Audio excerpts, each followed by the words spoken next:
दोस्तों, मैं विशाल और आप मेरे साथ देख रहे हैं टीएफसी मीडिया। महाराष्ट्र और झारखंड चुनाव की बात चल रही है तो बता दें कि बहुत सारे ऐसे बयान सामने आए जो कुछ विवादित है तो कुछ देश के हित में है। महाराष्ट्र और झारखंड में विधानसभा चुनाव की गर्मा गर्मी पूरे देश का ध्यान खींच रही है और जैसे ही चुनावी माहौल में हर पार्टी अपनी ताकत दिखाने में जुटी है तो बड़े नेताओं की रैलियां और उनके बयान के गूंज से यह साफ सुनाई दे रहा है कि कोई भी पार्टी अपने आप को छोटा नहीं बता रही। महाराष्ट्र में कांग्रेस की चुनावी अभियान का नेतृत्व कर रहे महासचिव केसी वेणुगोपाल जो एक प्रेस कॉन्फ्रेंस में पार्टी की रणनीति को लेकर बेहद आत्मविश्वास से भरे नजर आ रहे हैं।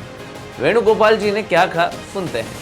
हमारा पूरा देश नेतृत्व की तैयारियों में लगा हुआ है और महाविकास अघाड़ी के पास महाराष्ट्र के स्पष्ट संभावना है।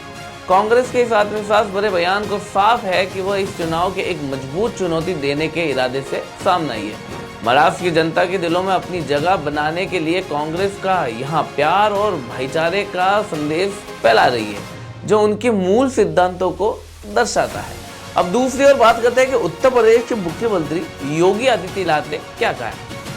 योगी आदित्यनाथ के बयान ने चुनावी माहौल में जबरदस्त हलचल मचा दी है। उनका एक नारा, बटोगे तो कटोगे और एक रहोगे तो नेक रहोगे। उनका आत्मविश्वास और सटीक चुनावी रणनीति दर्शकों को बेहद प्रभावित करती है और भाजपा का यह नारा अब पार्टी के अधिकार प्रचार अभियान का हिस्सा बन चुका है और इसकी गूंज हर राज्य में सुनाई देती है। इस नारे के जरिए योगी ने न केवल भाजपा के कार्यकर्ताओं को एकजुट किया है बल्कि देश भर में भाजपा समर्थकों के बीच एक सकारात्मकता का संदेश भी भेजा है। अब बात करते हैं कुछ ऐसे विवादित चीजों की जो बहुत ही ज्यादा संवेदनशील है। उन्होंने लव जिहाद और लैंड जिहाद जैसे संवेदनशील बयानों ने जहां एक और बहस को छेड़ा है, वहीं दूसरी ओर उनकी बातों ने भी लोगों को सोचने पर मजबूर किया कि हमारे देश में आखिरकार चुनावी माहौल के दौरान ही ये सारी बातें क्यों सामने आ जाती है और बता दिया है कि चुनावी माहौल को और भी गर्म कर दिया है और विपक्षी पार्टियों को चुनौती दी है कि योगी का यह आरोप झारखंड में नक्सलियों का और घुसपैठियों का समर्थन किया जा रहा है। योगी ने यह आरोप लगाया है अदर पार्टी के ऊपर बयान देने वालों पे। राज्य की राजनीति में ये एक नया मोड़ भी साबित हो सकता है। उनके इस बयान ने झारखंड के मतदाताओं को उन मुद्दों पर ध्यान केंद्रित करने के लिए मजबूर किया है जो राज्य के विकास और सुरक्षा से जुड़े थे।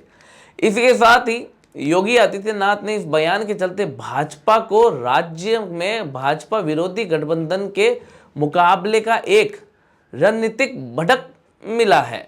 यानी योगी के इस तरह के बयान ने न केवल झारखंड बल्कि पूरे देश की राजनीति में एक नया मोड़ ला दिया है। उनके बयान और चुनावी रणनीति ने यह साबित कर दिया है कि शब्दों में कितनी ताकत हो सकती है जो एक पूरे राज्य का चुनावी रूप रेखा बदलने की क्षमता रखता है। उनके प्रभावी भाषणों और दृढ़ विचारों ने भाजपा को चुनावी मैदान में एक नई ऊर्जा दे दी है।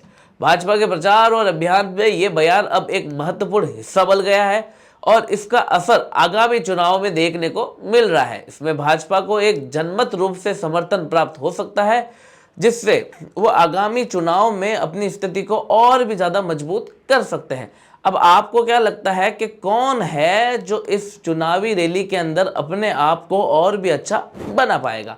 इसी के साथ अनुराग ठाकुर का बयान भी सुर्खियों में बटोर रहा है। अनुराग ने झारखंड की मौजूदा सरकार पर सीधा हमला बोलते हुए कहा है कि पिछले 5 सालों में जनता कल्याण के बजाय जिहाद का कल्याण हो गया है।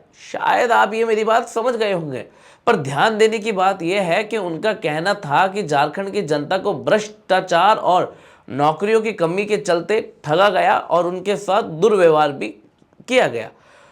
ठाकुर ने बताया कि 5 सालों में केवल 11,400 लोगों को ही नौकरी मिल पाई और महिलाओं को 50% तक आरक्षण का वादा करने के बावजूद भी पर्याप्त मौके नहीं मिले। ये मुद्दे चुनाव के इस दौरान में झारखंड के युवाओं और महिलाओं के लिए बहुत बड़े मायने रखते हैं। ठाकुर का ये बयान साफ तौर पर झारखंड की जनता के बीच एक बड़े बदलाव की मांग को अलग रूप से दर्शाता है। अब बात करते हैं कि क्या कंट्रोवर्सी है और इसका क्या नतीजा निकल सकता है। इस बयान से साफ है कि आगामी चुनाव में जनता को दोनों पक्षों के दृष्टिकोण का आकलन करना होगा और एक और कांग्रेस और महाविकास अघाड़ी विकास और भाईचारे का वादा कर रहे हैं तो दूसरी ओर भाजपा सुरक्षा, शक्ति की बात कर रहे हैं। ये चुनाव झारखंड और महाराष्ट्र की दिशा को तय करेगा, जहां हर वोट का एक अलग महत्व है। अगर आपको इस वीडियो ने चुनाव के मुद्दों की गहराई को समझने में मदद की है तो हमें लाइक करें, शेयर करें, हमारे चैनल को सब्सक्राइब करें ताकि आप भविष्य की सभी चुनावी अपडेट के लिए हमसे जुड़े रहे। और हमें बताएं कि क्या महाराष्ट्र और झारखंड में बीजेपी आएगी या कांग्रेस। आपका कमेंट बहुत महत्वपूर्ण है। इसी प्रकार की और खबरों के लिए कनेक्ट कीजिए टीएफसी मीडिया पे।